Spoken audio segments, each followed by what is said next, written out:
एक गांव में राधा नाम की एक महिला रहती थी। उसका एक छोटा सा घर था और जीवन बहुत साधारण था। उसके पति रमेश की पहली पत्नी की मृत्यु हो चुकी थी और उससे एक बेटी थी, पायल। राधा ने शादी के बाद पायल को अपनाया, लेकिन मन से नहीं।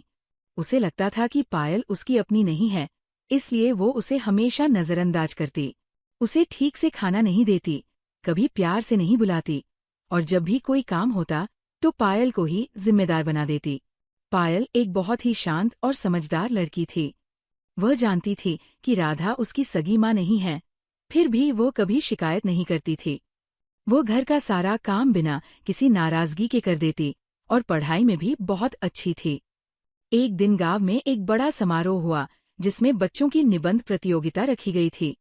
विषय था माँ का प्यार।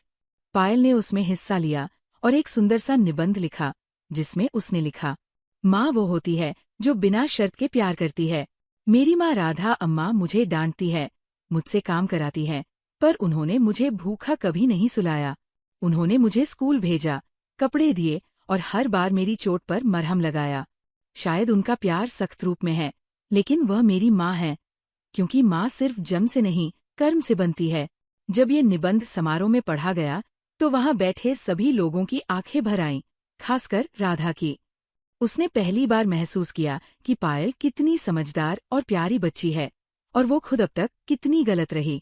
उस दिन के बाद राधा ने पायल को गले लगाया और कहा, आज से तू मेरी बेटी नहीं, मेरी जान है। दोनों की आंखों से आंसू बह रहे थे, लेकिन दिल से एक नई शुरुआत हो चुकी थी। सीख, रिश्ते खून से नहीं, भावना और कर्म से बनते हैं। सौतेली संज्ञा सिर्फ समाज की देन है, प्यार में कोई फर्क नहीं होता।